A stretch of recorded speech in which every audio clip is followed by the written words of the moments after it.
नमस्ते। आज हम गीता में बताए हुए कुछ विशेष बात उसको लेकर चर्चा करेंगे, जहां भगवान कहते हैं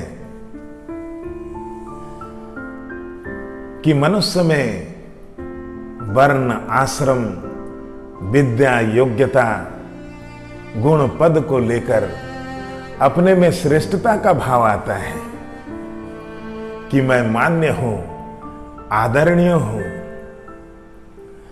और ये भाव शरीर के साथ संबंध जुड़ने के कारण ही होता है, शरीर से तादात्म्य होने से होता है।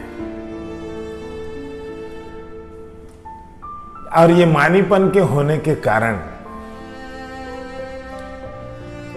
हम में वास्तविक ज्ञान नहीं होता है। और ये मानीपन हम में जितना कम होता है, उतना ही हम में जड़ संसार की महत्व कम होती है, और उतना ही तेजी से हम परमात्मा की ओर चलते हैं।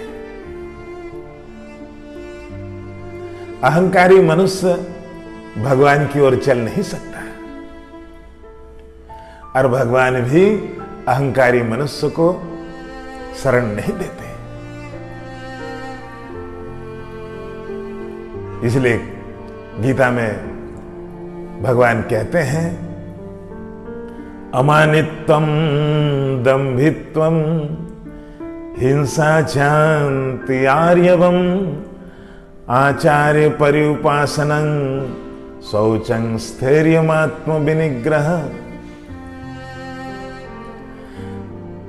जब हम खुद बड़े हो जाते हैं तो हम में ये मानीपन आ जाता है, मानीपन रूपी दोष आ जाता है।